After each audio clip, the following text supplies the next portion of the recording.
মৰমৰ ছাত্ৰ ছাত্ৰীসকল, আজি তোমালোকলৈ লৈ আনিছোঁ কৈশোৰ কাল আৰু ইয়াৰ উপযোগী শিক্ষা পাঠটোৰ কেইটামান প্ৰশ্ন উত্তৰখিনি মই আগৰ কেইবাবাৰো হৈ যোৱা পৰীক্ষাৰ প্ৰশ্ন উত্তৰসমূহৰ পৰা বাছি তোমালোকৰ কাৰণে লৈ আনিছোঁ। গতিকে তোমালোকে পৰীক্ষাৰ আগত যদি এবাৰ ভিডিঅ'টো চোৱা নিশ্চয় উপকৃত হ'ব পাৰিবা।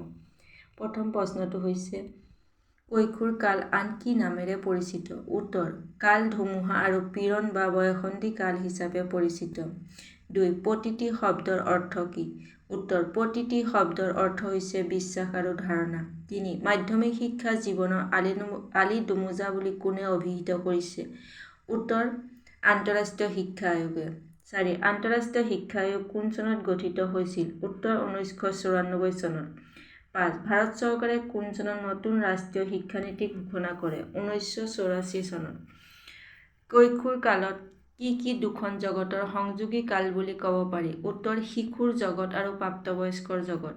7. মানসিক শক্তি মানে প্ৰধানকৈ কেনেধৰণৰ শক্তিক বুজোৱা হৈছে? উত্তৰ, মানসিক শক্তি মানে প্ৰধানকৈ বুদ্ধি, বিমূৰ্ত চিন্তাৰ ক্ষমতা, যুক্তিশক্তি, বিভিন্ন দিশত আগ্ৰহ আদি শক্তিকে বুজোৱা হৈছে। 8. মানৱ জীৱনৰ কোনছোৱা সময়ক কৈশোৰ কাল বুলি কোৱা হয়? উত্তৰ, বাল্যকাল আৰু প্ৰাপ্তবয়স্কৰ মাজৰ 11 বছৰ বয়সৰ পৰা 19 বছৰ বয়সৰ সময়ছোৱাক কৈশোৰ কাল বুলি কোৱা হয়। 9. কৈশোৰ কালৰ বাবে মাধ্যমিক শিক্ষাৰ স্তৰত পাঠ্যক্ৰমত থকা 4টা মৌলিক বিষয় কি কি? উত্তৰ, ভাষা, শিক্ষা, গণিত, বিজ্ঞান আৰু সমাজ বিজ্ঞান। 10. মাধ্যমিক স্তৰৰ শিক্ষাৰ দুটা প্ৰধান বিশেষত্ব কি কি? উত্তৰ, মাধ্যমিক স্তৰৰ শিক্ষাৰ প্ৰধান বিশেষত্ব দুটা হৈছে, ক. মাধ্যমিক স্তৰৰ শিক্ষাৰ কোনো বিশেষীকৰণ পাঠ্যক্ৰম নাই। মানৱ জাতিৰ বৃহত্তৰ অভিৰুচি অনুসাৰে পাঠ্যক্ৰমৰ পৰিসৰ বহলাই সাধাৰণ শিক্ষা দিব পাৰি এই স্তৰতে। দ্বিতীয়টো হ'ল, এই সময়ত ব্যক্তিৰ বিভিন্ন বুদ্ধিবৃত্তিৰ বৃদ্ধি হয়, প্ৰবৃত্তিৰ বিষয়ে গভীৰভাৱে জানিবলৈ কৌতূহলী হৈ পৰে। ফলত কৈশোৰ মনত সৃষ্টি হোৱা আলোড়নৰ পৰিপ্ৰেক্ষিতত নানা ধৰণৰ চাহিদাৰ উদ্ভৱ হয়। ইয়াৰ বাবে শিক্ষানুষ্ঠানৰ বিভিন্নতা, অপৰ্যাপ্ত ঐচ্ছিক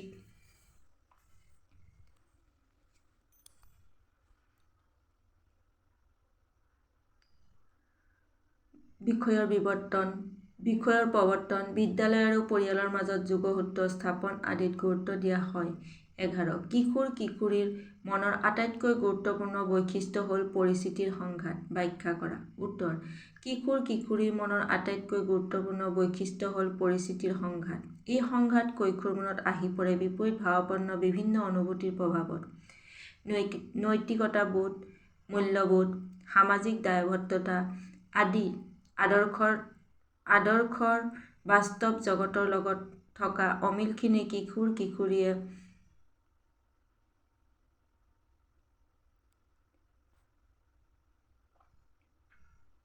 নিজৰ চিন্তা বুদ্ধি বা বিচাৰ বিবেচনাৰে ফঁহিয়াই লৈ চাব নোৱাৰে।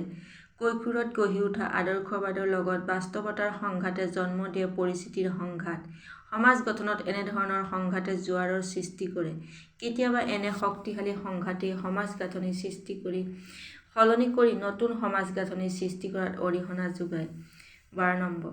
জাতীয় পাঠ্যক্ৰম গাঁথনি পৰামৰ্শাৱলী সম্পৰ্কে লিখা। উত্তৰ, ৰাষ্ট্ৰীয় শিক্ষা গৱেষণা আৰু প্ৰশিক্ষণ পৰিষদে প্ৰস্তুত কৰা পাঠ্যক্ৰম গাঁথনি 2005 চনৰ পৰামৰ্শাৱলী বিশেষভাৱে প্ৰযোজ্য। এই পাঠ্যক্ৰম গাঁথনিৰ উদ্দেশ্য অনুসৰি স্কুলত প্ৰদান কৰা জ্ঞানে বাহিৰৰ জগতখনৰ লগত ছাত্ৰ-ছাত্ৰীৰ মনৰ সংযোগ কৰিব লাগে আৰু পাঠ্যক্ৰম কেৱল পাঠ্যপুথিতে আবদ্ধ হৈ থাকিব নালাগে। কেৱল সেয়ে নহয়, জ্ঞানৰ পৰিধি কেৱল বিশেষ বিষয়তে সীমাবদ্ধ নকৰি এক সুসংহত জ্ঞানৰ আভাস ছাত্ৰ-ছাত্ৰীক দিয়াৰ বাবে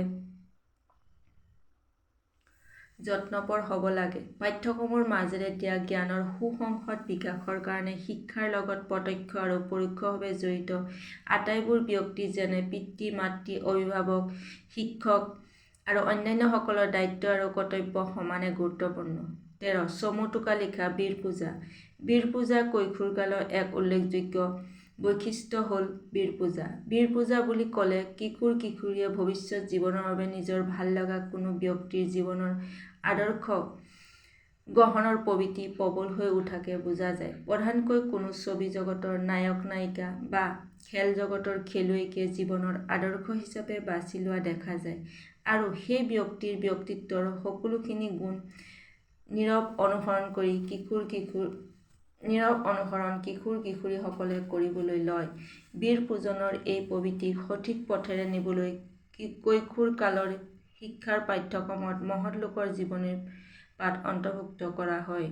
ভিডিঅ'টো শেষলৈকে চোৱাৰ বাবে ধন্যবাদ।